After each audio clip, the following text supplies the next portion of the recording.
أعوذ بالله من الشيطان الرجيم.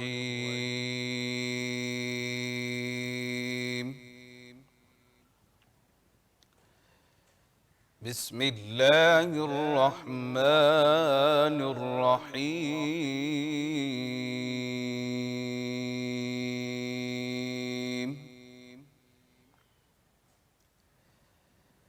ما كان على النبي من حرج فيما فرض الله له،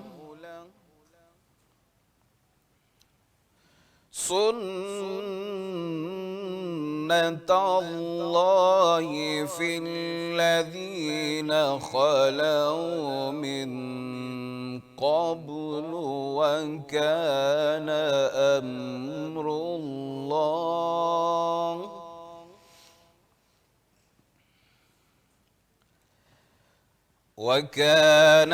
أمر الله قدرا مقدورا.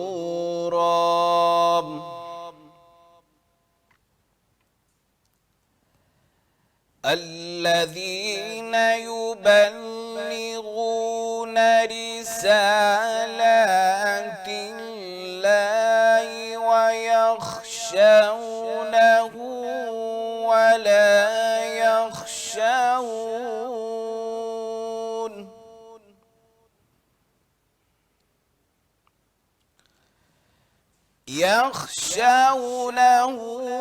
ولا يخشونه أحدا إلا الله،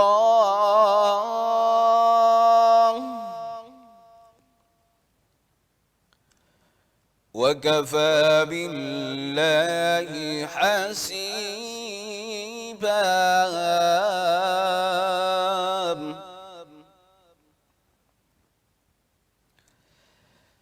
ما كان محمد أبا أحد من رجالكم ولكن رسول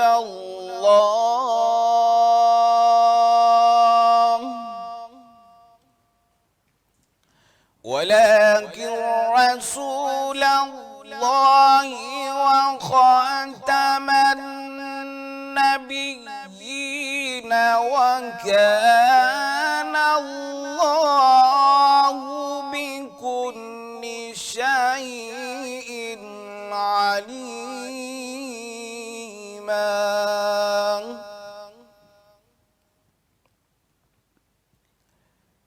يا أيها الذين آمنوا اذكروا الله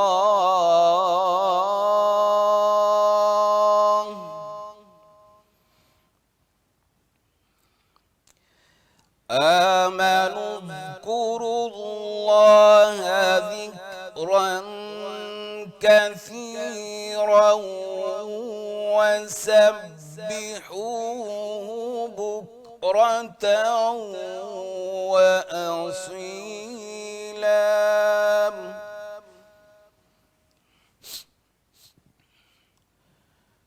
هو الذي يصلي عليكم وملائكته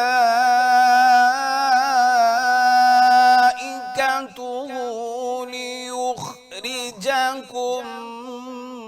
من الظلمات إلى النور،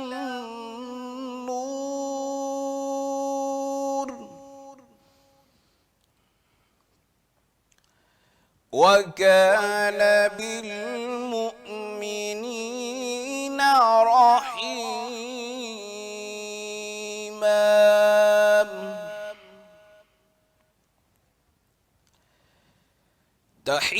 تحيتهم يوم يلقونه سلام، وأعد لهم أجرا كريما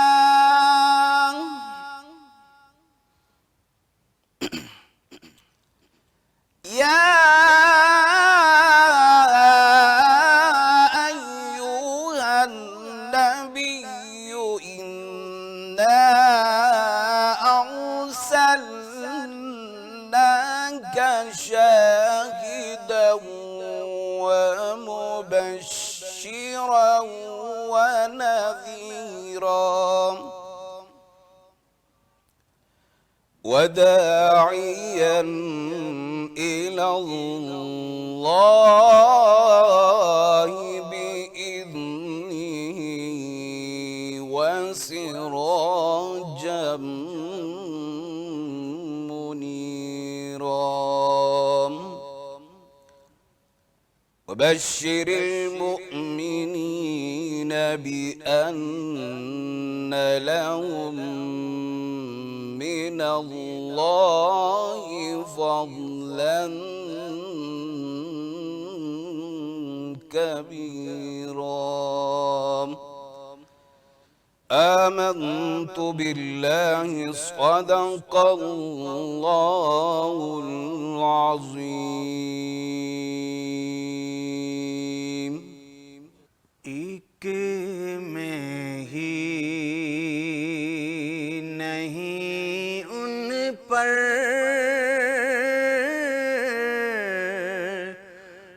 قربان زمانہ ہے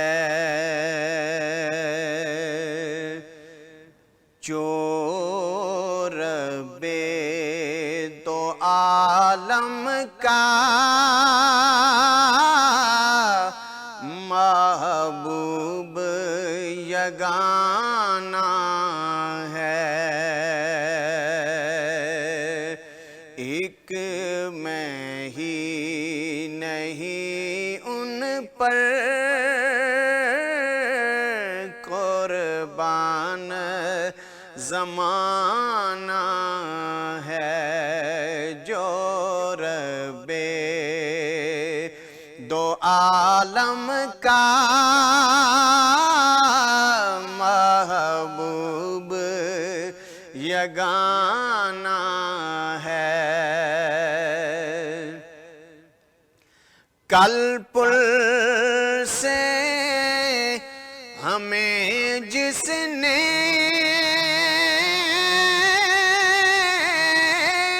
خود پار لگانا ہے کل پل سے ہمیں جس نے خود پار لگانا ہے زہرا کا وہ بابا ہے حسنین کا نانا ہے سیدہ کا وہ بابا ہے حسنین کا نانا ہے آؤ در زہرا پر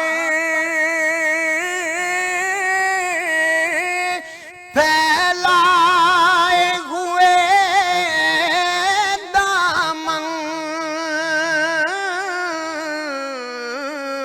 آؤ در زہرا پر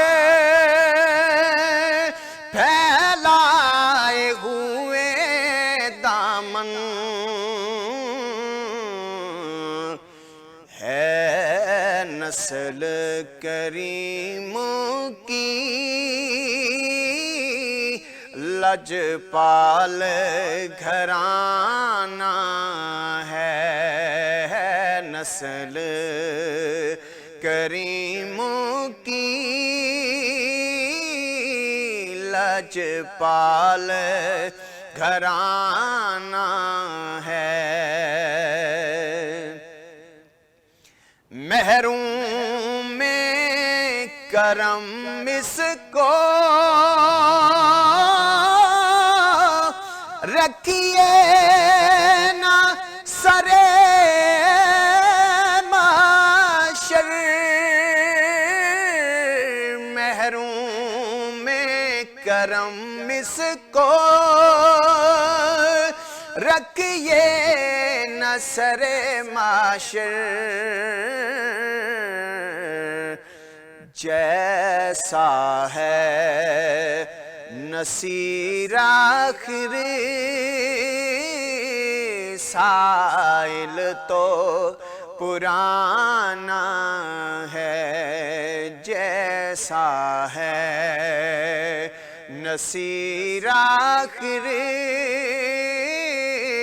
سائل تو پرانا ہے، ایک میں ہی نہیں ان پر قربان زمانہ ہے۔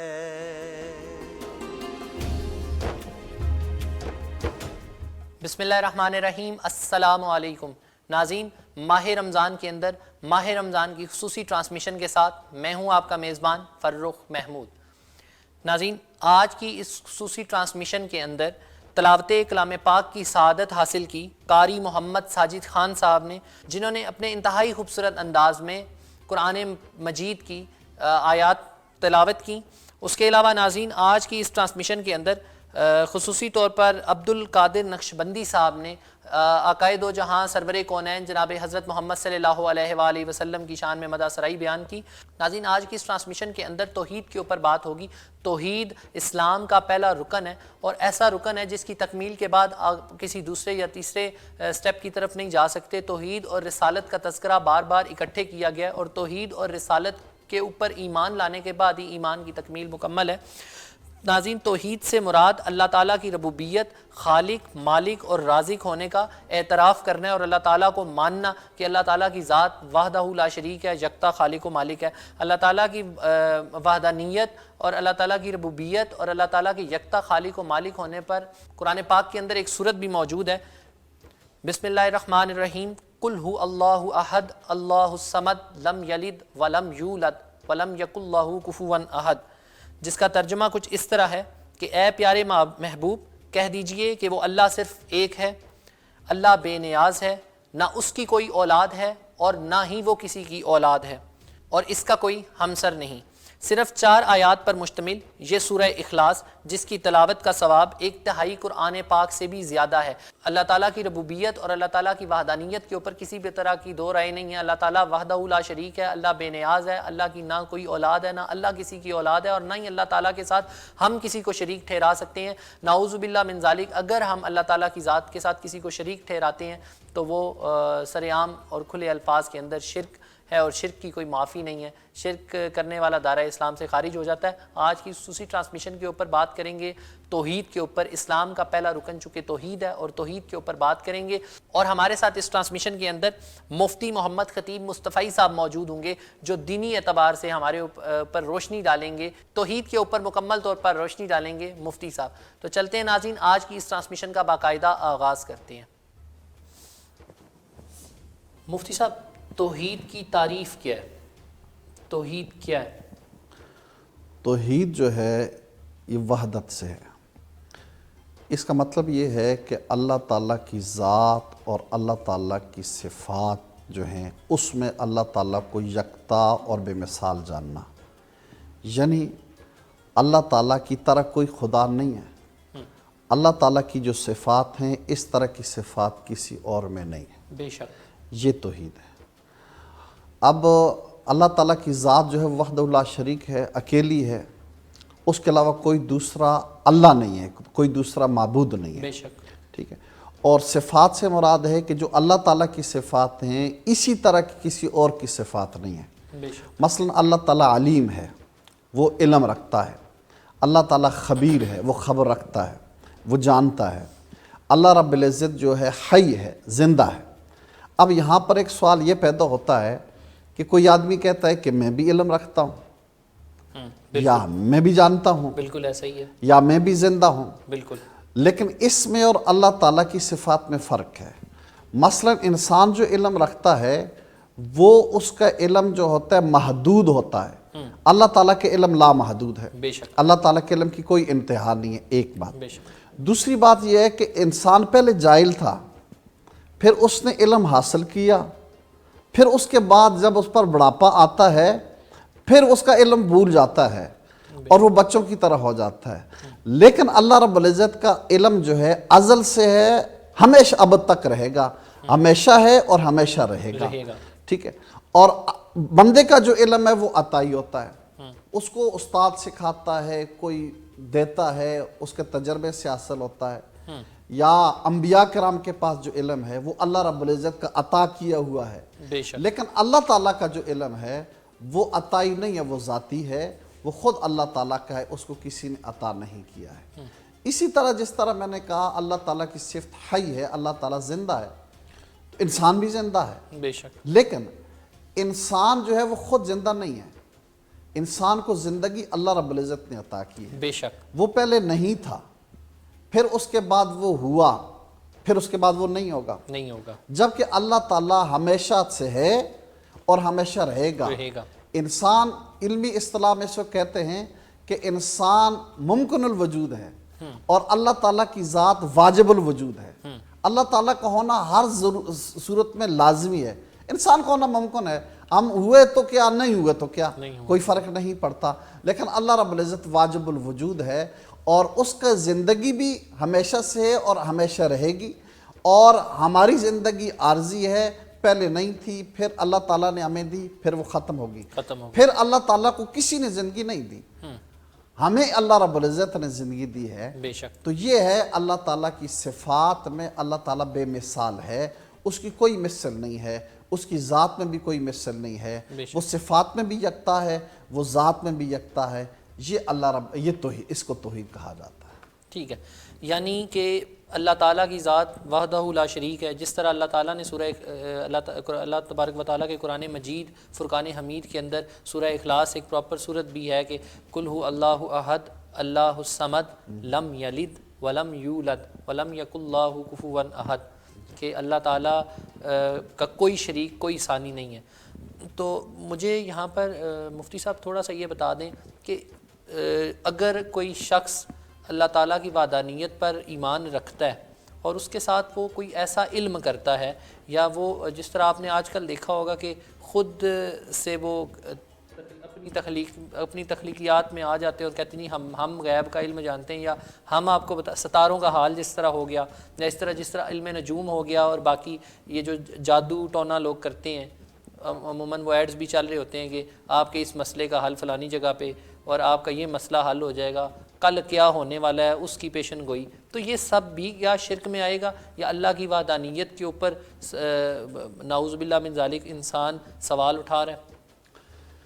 اس کا بنیادی طور پر یہ ہے کہ اللہ تعالیٰ جو ہے وہ عالم الغیب ہے، بے شک وہ علام الغیوب ہے، بے شک وہ سب سے زیادہ غیب جانتا ہے، اور اللہ تعالیٰ کے علاوہ کوئی بھی علام الغیوب نہیں ہے۔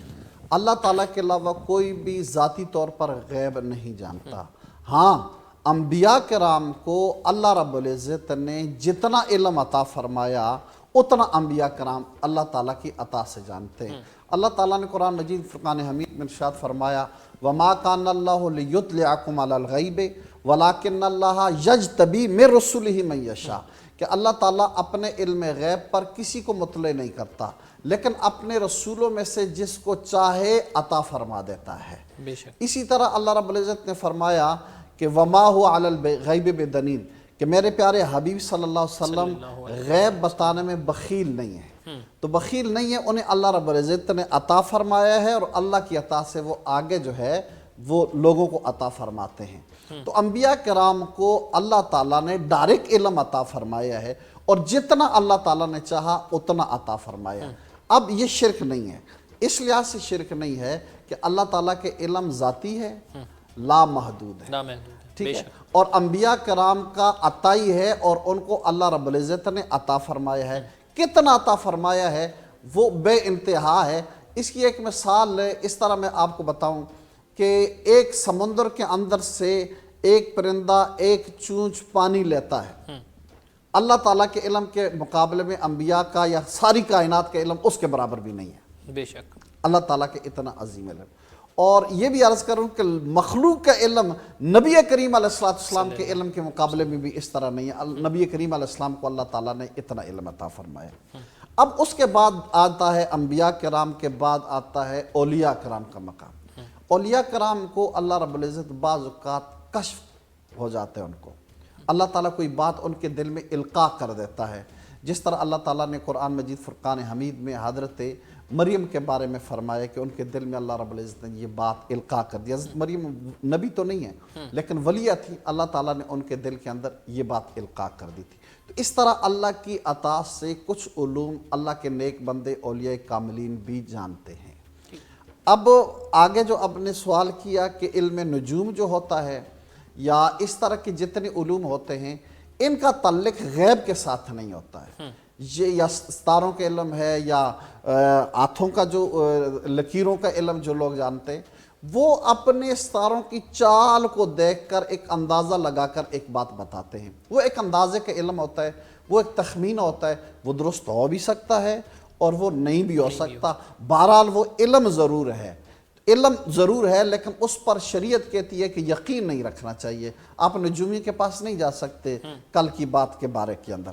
اسی طرح موجودہ دور کے اندر کئی چیزیں ایسی آ چکی ہیں، مثلا قرآن مجید فرقان حمید نے فرمایا ہے کہ کوئی بھی نہیں جانتا ماں کے پیٹ میں کیا ہے، بے شک، ٹھیک ہے، اور کوئی بھی نہیں جانتا بارش کب ہوگی، لیکن موجودہ زمانے کے اندر سائنسی نقطہ نگاہ سے بتا دیتے ہیں کہ ماں کے پیٹ میں بچہ ہے یا نہیں ہے، اور یہ بھی بتا دیا جاتا ہے نر ہے یا مادہ ہے، اور یہ بھی بتا دیا جاتا ہے کہ کامل ہے یا ناقص ہے، اور پیدائش کب ہونی ہے، پیدائش کب ہونی ہے، کتنے دن کا وقفہ ہے اور کیا ہے، وہ بھی بتا دیا جاتا ہے۔ لیکن یہ غیب کا علم نہیں ہے۔ غیب کا علم اس لیے نہیں ہے کہ یہ آلات کے ذریعے بتایا جاتا ہے، بغیر آلات کے تو کوئی بھی نہیں بتا سکتا، وہ آلات کے ذریعے بتایا جاتا ہے۔ اس کو ہم اللہ تعالیٰ کے علم کے ساتھ کوئی مماثلت نہیں رکھتی ہے یہ بات، اللہ تعالیٰ کے علم لامتناہی ہے۔ پھر اللہ تعالیٰ تو یہ بھی جانتا ہے کہ اس کی عمر کتنی ہوگی، یہ کب مرے گا، اس کی تقدیر کے اندر کیا ہے۔ حدیث شریف کے اندر آتا ہے کہ بچہ جب ماں کے پیٹ کے اندر ہوتا ہے تو اس کی تقدیر لکھ دی جاتی ہے، اس کا رزق لکھ دیا جاتا ہے، اس کی موت کا وقت لکھ دیا جاتا ہے۔ تو یہ ساری چیزیں اللہ جانتا ہے، یہ تو موجودہ سائنس وغیرہ بھی یہ نہیں بتا سکتے۔ اسی طرح بارش جو ہوتی ہے تو بارش بھی اندازے کے ساتھ محکمہ موسمیات والے بتا دیتے ہیں کہ فلاں دن بارش ہوگی، وہ اندازے سے بتاتے ہیں، کبھی ان کا اندازہ غلط بھی ہو جاتا ہے اور بارش نہیں بھی ہوتی ہے۔ تو یہ جو علوم ہیں یہ غیب انہیں ہم نہیں کہہ سکتے ہیں، یہ آلات کے ذریعے ہیں، اندازوں کے علم ہیں، یہ صحیح بھی ثابت ہو سکتے ہیں اور غلط بھی ثابت ہوتے ہیں، لیکن اللہ تعالیٰ کے علم ازلی ہے، ابدی ہے اور کامل اور مکمل ہے۔ ٹھیک ہے مفتی صاحب، آپ کی بیان کے اندر سے ایک سوال جنم لیا، تو میں تھوڑا سا چاہ رہا تھا ناظرین کے لیے بھی اگر آپ اس کے اوپر تھوڑا روشنی ڈال دیں کہ جب ہم کل کی بات کو ایک دن پہلے ایڈوانس جاننے کے خواہاں ہوتے ہیں، جیسے آگے آپ نے بات کی کہ حاملہ ماں کے پیٹ کے اندر جو بچہ ہے وہ نر ہے یا مادہ ہے، یا اس کی پیدائش کب ہونی ہے، یہ آلات کے ذریعے بتا دیا جاتا ہے، تو کل جو چیز ہونی ہے اس کو آپ 10 دن پہلے یا 2 دن پہلے یا کچھ دن پہلے جان لیتے ہیں، تو اس کے بارے میں شرع کیا کہتی ہے؟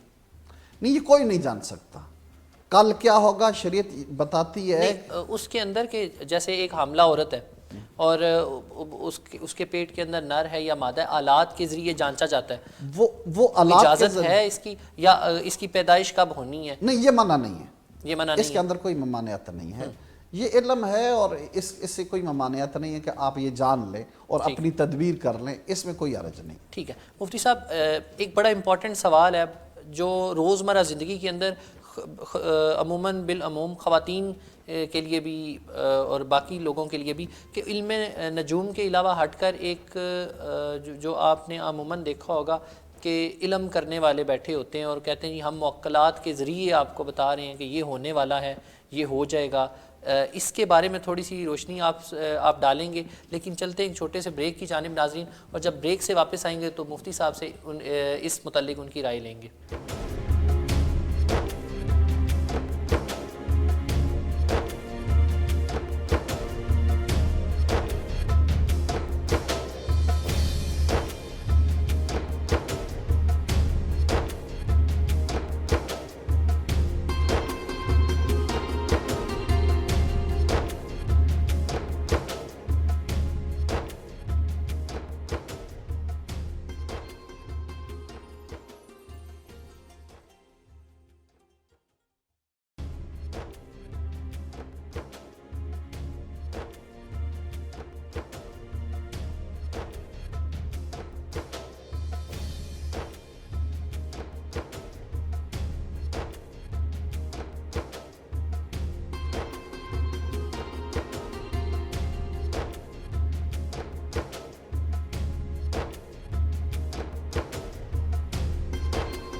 جی ویلکم بیک ناظرین.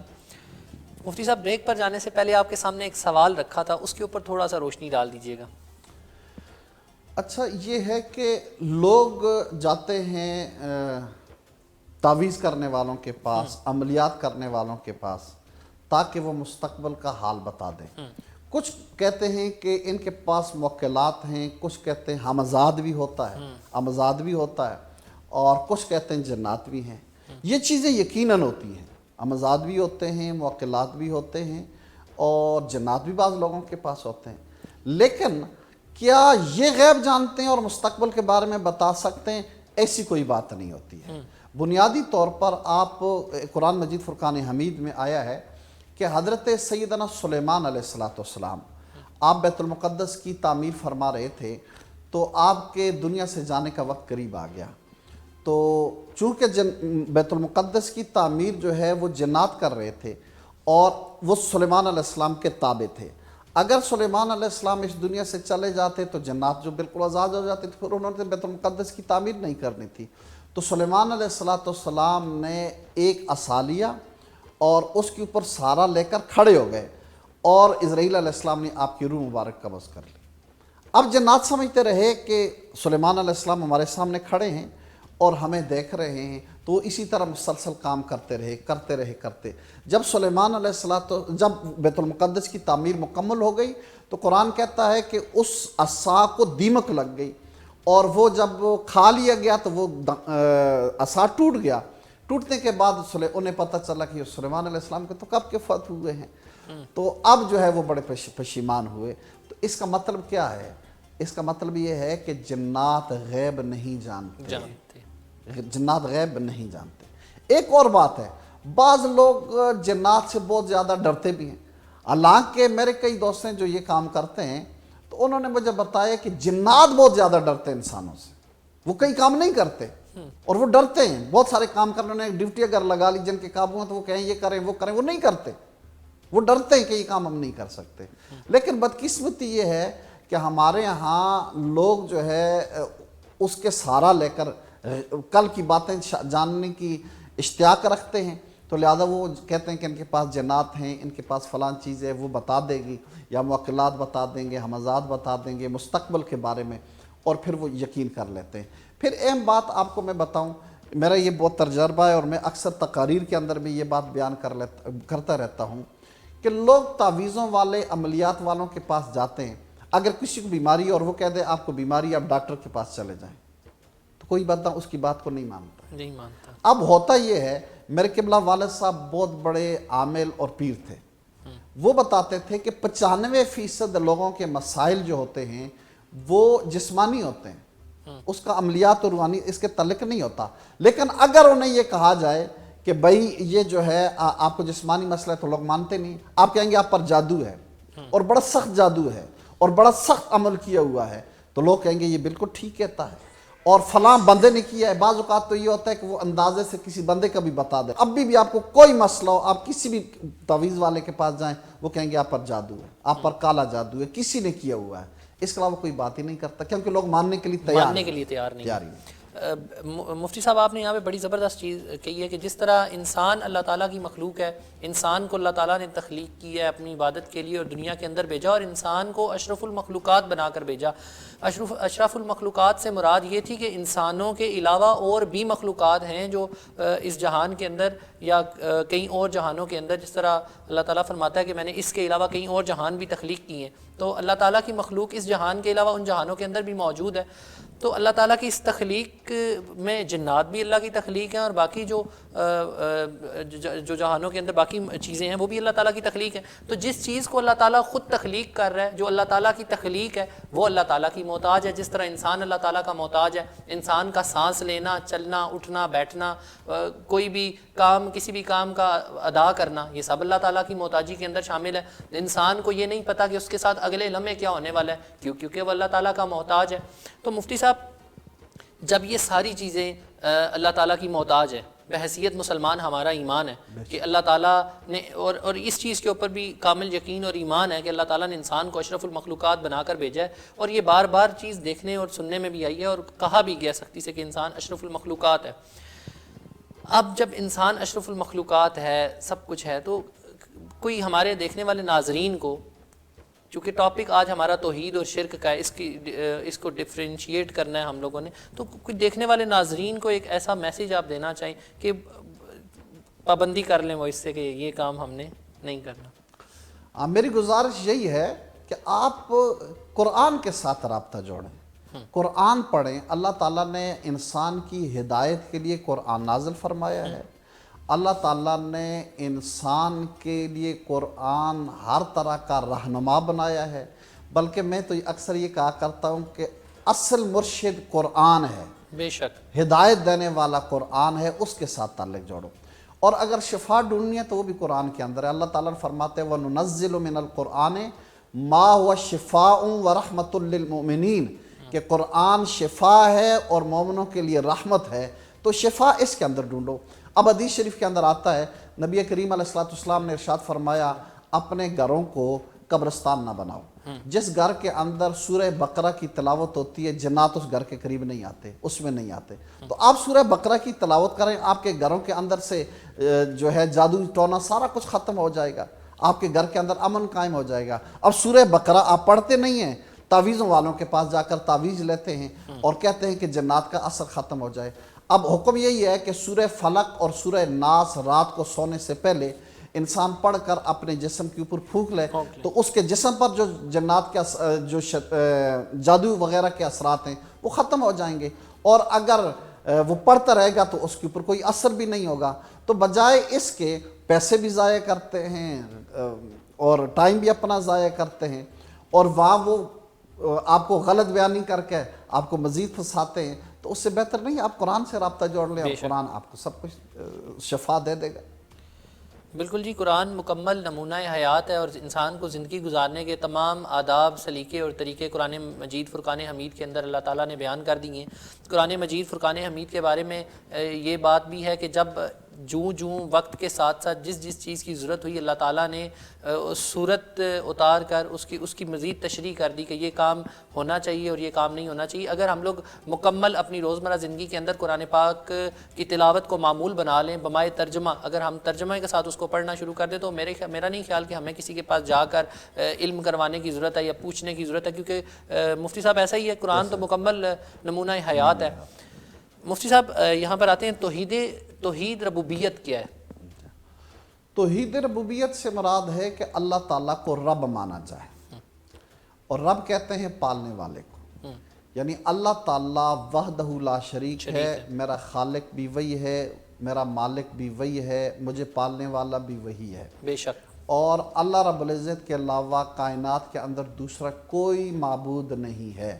اللہ تعالیٰ نے خود قرآن میں ارشاد فرمایا لَوْ كَانَ فِيهِمَا آلِهَةً إِلَّا اللَّهُ لَفَسَدَتَا، اگر اس کائنات میں اللہ تعالیٰ کے علاوہ کوئی دوسرا معبود ہوتا تو کائنات کے اندر فساد پیدا ہوتا۔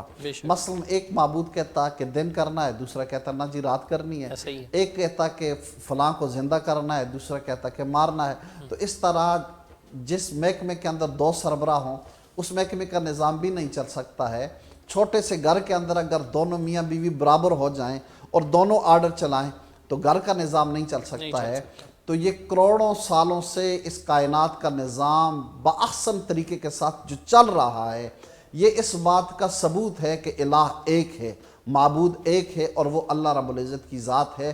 کبھی ایسا نہیں ہوا کہ سورج اپنے نکلنے سے 5 منٹ لیٹ نکلا ہو، یا چاند اپنے ڈوبنے سے 10 منٹ پہلے ڈوب گیا ہو، 1 سیکنڈ کا بھی فرق نہیں ہوتا، اور صدیاں نہیں ہزاروں سال گزر گئے ہیں۔ یہ اس بات کا ثبوت ہے کہ معبود ایک ہے، اور وہ اللہ رب العزت کی ذات ہے جو وحدہ لا شریک ہے۔ بے شک، بالکل ایسا ہی ہے۔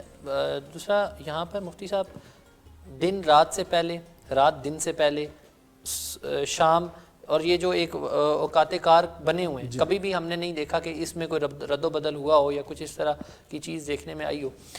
مفتی صاحب یہاں پر تھوڑا سا توحید اور شرک کے اندر فرق بتا دیں۔ کہیں نہ کہیں ہم انجانے کے اندر بھی کچھ ایسا کام کر جاتے ہیں جو یقینی طور پر شرک کی طرف ہمیں لے کر جا رہا ہوتا ہے، تو توحید اور شرک کے اندر واضح فرق کس طرح کیا جا سکتا ہے؟ توحید اور شرک دونوں ایک دوسرے کے متضاد ہیں۔ توحید ہے تو شرک نہیں ہے، شرک ہے تو توحید نہیں ہے۔ توحید سے مراد یہ ہے کہ اللہ تعالیٰ کی ذات، اللہ تعالیٰ کی صفات اور اللہ تعالیٰ کی عبادت کے اندر کسی کو شریک نہ ٹھہرایا جائے۔ شرک یہ ہے کہ اللہ تعالیٰ کی ذات میں کسی کو شریک ٹھہرایا جائے، اللہ تعالیٰ کی صفات میں کسی کو شریک ٹھہرایا جائے، یا اللہ تعالیٰ کی عبادت میں کسی کو شریک ٹھہرایا جائے۔ تو جو آدمی اللہ تعالیٰ کے علاوہ کسی اور کو معبود مانتا ہے تو یہ شرک ہے۔ جو اللہ تعالیٰ کی صفات کی طرح کسی اور میں اسی طرح کی صفات مانتا ہے یہ بھی شرک ہے، اور کوئی اللہ تعالیٰ کے علاوہ کسی اور کی عبادت کرتا ہے تو یہ بھی شرک ہے۔ تو شرک سے بچنا انتہائی لازمی ہے، اور چونکہ ہر گناہ کی معافی ہے لیکن شرک کی معافی نہیں ہے۔ اللہ رب العزت فرماتا ہے ان اللہ لا یغفر ان یشرک بہ ویغفر ما دون ذلک لمن یشاء۔ اللہ رب العزت اس کو معاف نہیں کرتا کہ اس کے ساتھ شریک ٹھہرایا جائے، اس کے علاوہ جس گناہ کو وہ چاہے اللہ رب العزت معاف فرما دیتا ہے۔ تو اس لیے لازمی یہ ہے کہ انسان احتیاط کرے ہر لحاظ سے کہ شرک کا جس کام میں شائبہ بھی ہو، شک بھی ہو، اس کے قریب بھی نہ جائے۔ ہمارے ہاں ایک غلطی یہ ہوتی ہے کہ ہم بہت ساری ہستیوں کی تعریف اور توصیف بیان کرنے میں غلو کر لیتے ہیں، اور غلو بھی اسلام کے اندر جائز نہیں ہے۔ غلو سے مراد یہ ہے کہ کسی کو اللہ رب العزت کی طرح برابر شریک ٹھہرا لینا، یا اللہ تعالیٰ کی صفات بعین ہی کسی اور کے اندر مان لینا، یہ بھی شرک ہوتا ہے، اور اس میں بہت زیادہ احتیاط کرنی چاہیے۔ کیونکہ عبادت کے اندر تو ہمارے معاشرے میں کوئی نہیں اللہ تعالیٰ کے علاوہ کسی کی عبادت نہیں کرتا، لیکن یہاں آ کر صفات کے اندر بعض اوقات اگر ایسی غلطی کر لے تو یقیناً یہ شرک ہوتا ہے، اور اس سے بھی بچنا چاہیے۔ اور شرک کی ایک اور قسم ہے جو اس کو عام طور پر ہمارے یہاں شرک سمجھا ہی نہیں جاتا، اس کو شرک خفی کہا جاتا ہے۔ وہ تو شرک جلی ہو گیا، اللہ کی ذات اور صفات اور عبادت میں شریک ٹھہرانا، اور یہ شرک خفی ہے۔ شرک خفی سے مراد یہ کہ کوئی کام ریاکاری کے طور پر کرنا، دکھلاوے کے لیے کرنا۔ آپ نماز پڑھتے ہیں کس لیے؟ اللہ تعالیٰ کے لیے پڑھتے ہیں، لیکن آپ کہیں کہ لوگ مجھے نمازی کہیں، لوگ مجھے بڑا نیک سمجھیں، تو اس کا مطلب کیا ہوا کہ آپ نے اللہ کے لیے تو نہیں کیا، آپ نے لوگوں کے لیے کیا ہے، تو یہ بھی شرک ہو گیا ایک طرح کا، اور اس کو شرک خفی کہا جاتا ہے۔ بالکل ایسا ہی ہے۔ مفتی صاحب یہاں پر پروڈیوسر صاحب کی جانب سے بریک پر جانے کا کہا جا رہا ہے۔ ناظرین، توحید، اللہ تعالیٰ کو وحدہ لا شریک ماننا، اللہ تعالیٰ کو ایک ماننا، اللہ تعالیٰ خود فرماتا ہے قرآن مجید فرقان حمید میں کہ اللہ تعالیٰ کی ذات یکتا ہے، اللہ تعالیٰ کی ذات اکیلی ہے، نہ وہ کسی کی اولاد ہے نہ وہ اس کی کوئی اولاد ہے، اور اللہ بے نیاز ہے۔ تو اگر ہم لوگ صحیح معنوں میں اسلام کے پہلے رکن توحید کے اوپر ہی غور کریں، کیونکہ اسلام کے تو 5 رکن ہیں، پہلا توحید، نماز، روزہ، زکوٰۃ، حج۔ اگر ہم صرف توحید کے اوپر غور و فکر شروع کر دیں تو ہم لوگ اپنی زندگیوں کو سنوار سکتے ہیں، ہم اپنے آنے والی زندگی میں اپنے معاملات کو بھی بہتر کر سکتے ہیں۔ یہاں پر چلتے ہیں ایک چھوٹے سے بریک کی جانب، اور جب بریک سے واپس آئیں گے تو مزید مفتی صاحب سے جانیں گے توحید کے متعلق۔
ویلکم بیک ناظرین۔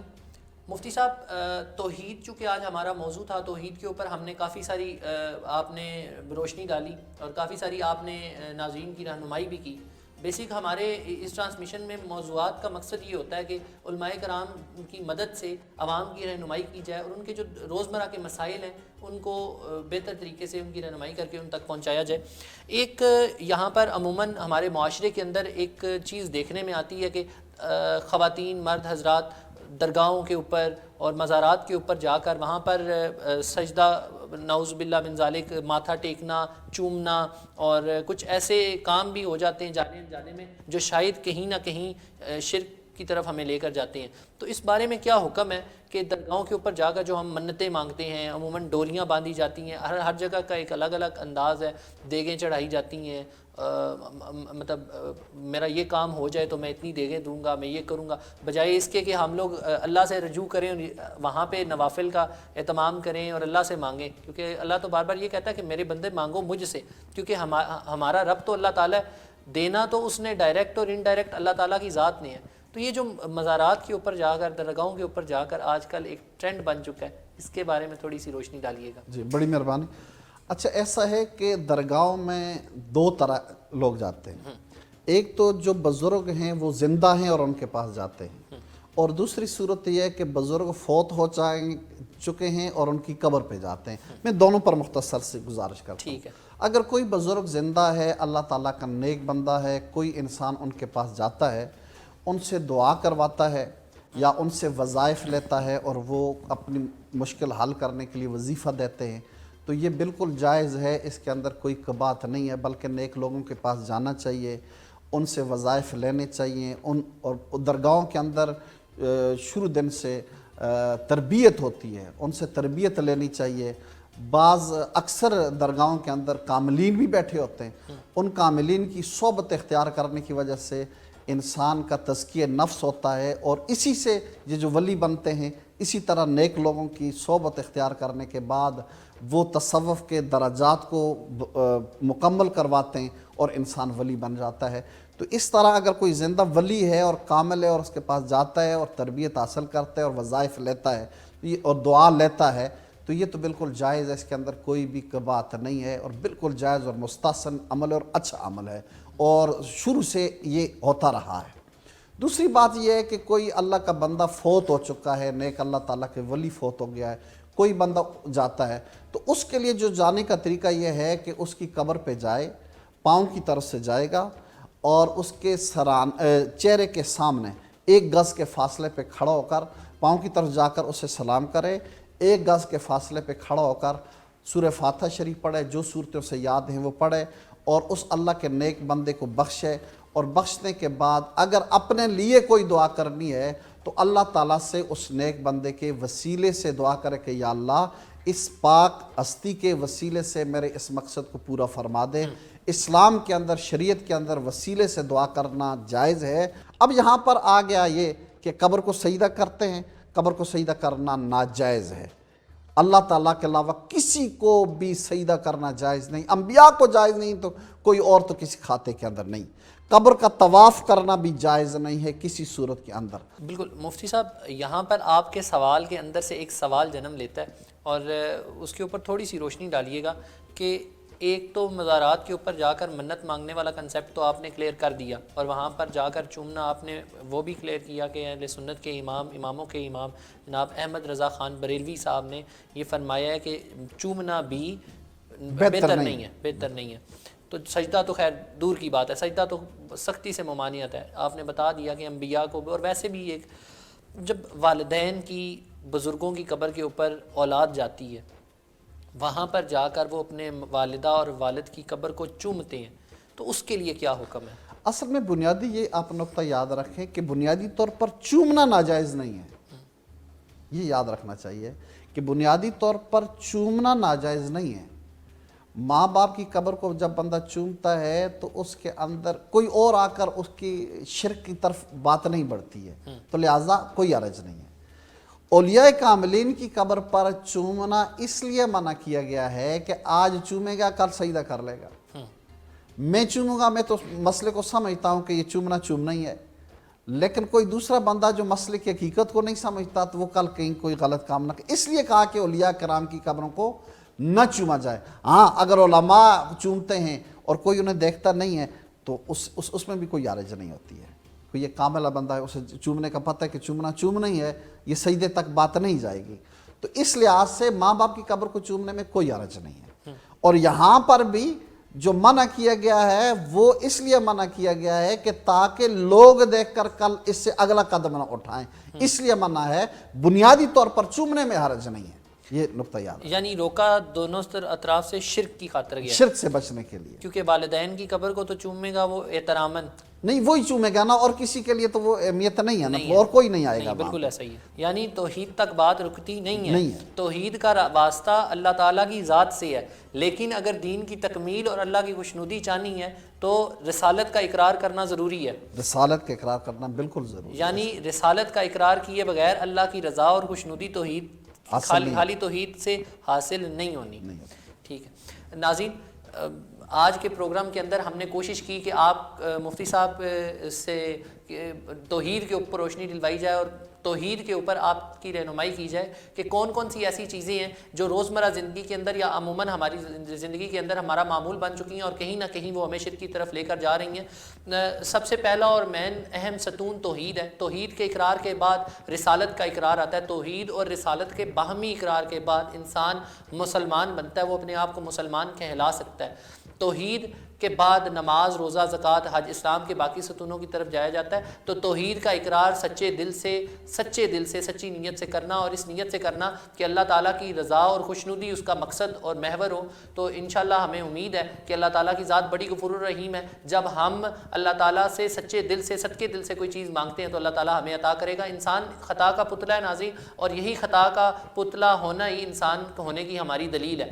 اگر جانے انجانے میں زندگی میں ہمارے سے کسی بھی وقت میں کوئی غلطی ہو جاتی ہے تو ہمیں چاہیے کہ ہم ندامت سے اس پر شرمندہ ہو کر اللہ تعالیٰ کے حضور گڑ گڑا کر اس کی معافی توبہ طلب کریں، اور اس وقت سے پہلے طلب کریں کہ جب ہمارا آخری نزا کا وقت آ جائے اور ہماری آنکھیں بند ہونے پہ آئیں تو تب کی گئی معافی سے بہتر ہے کہ انسان اپنی زندگی کے اندر جو اس کو وقت ملا ہے، جو اس کو موقع ملا ہے، اللہ تعالیٰ نے اس کو موقع دیا ہے.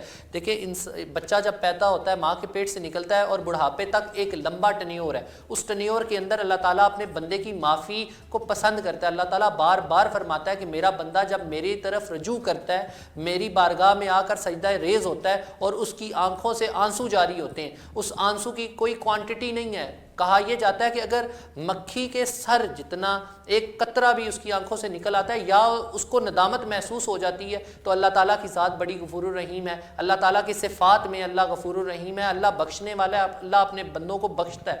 ہم اللہ تعالیٰ کی بارگاہ میں سجدہ ریز ہوں گے تو ہمیں امید ہے کہ اللہ تعالیٰ کی ذات ہمیں خالی یاد کبھی نہیں موڑے گی. کیونکہ اگر ہم اپنے گناہوں کی طرف دیکھیں تو شاید ہم سے بڑا گناہگار ہے ہی کوئی نہیں، لیکن ہم اگر اللہ تعالیٰ سے اللہ کی رحمت کا سوال کر رہے ہیں تو ہم اللہ تعالیٰ سے اللہ کی رحمت کے طلبگار ہوں گے. اور اللہ کی رحمت کے طلبگار تب ہوں گے جب ہم اپنے گناہوں کو سامنے رکھ کر اللہ کی بارگاہ میں سجدہ ریز ہوں گے اور اللہ تعالیٰ سے اللہ کی رحمت کا سوال کریں گے اور اللہ تعالیٰ سے التجا کریں گے کہ اے باری تعالیٰ، اے تمام مخلوق کے پالنے والے، اے ہمارے رب، تو ہمارے گناہوں کی طرف نہ دیکھ بلکہ اپنی رحمت کی طرف دیکھ، اور اپنی رحمت کے خزانوں کے اندر سے خزانے کھول کر ہمارے گناہوں کے اوپر پردہ ڈال کر ہمیں معاف کر. ہم معافی کے طلبگار ہیں. تو مجھے امید ہے اور انشاءاللہ میرا کامل ایمان ہے کہ اللہ تعالیٰ کی ذات ہمیں بخشے گی، کیونکہ وہ بخشنے والی ہے. اس کو ہمارا التجا کرنا، ہمارا مانگنا اس کو بڑا پسند ہے. اور اللہ کی ذات تو 70 ماؤں سے زیادہ پیار کرنے والی ہے. اگر ہماری ایک ماں ہم سے پیار کرتی ہے اور ہم جب اس کے پاس بیٹھتے ہیں تو ہمیں لگتا ہے کہ ہماری کل جنت اور کل کائنات ہی ہے، تو اللہ تعالیٰ تو 70 ماؤں سے زیادہ پیار کرنے والا ہے. تو جب ہم اس کی بارگاہ میں سچے دل سے، سچی نیت سے گڑ گڑا کر، التجا کر کے اس سے معافی کے طلبگار ہوں گے تو میرا ایمان ہے، ہم سب کا ایمان ہے کہ اللہ تعالیٰ ہم پر اپنا خصوصی فضل و کرم کرے گا اور ہمیں اپنی رحمت کی چادر کے اندر ڈھانپ دے گا. اس کے ساتھ آج کی خصوصی ٹرانسمیشن سے مجھے دیجیے اجازت. اللہ نگہبان.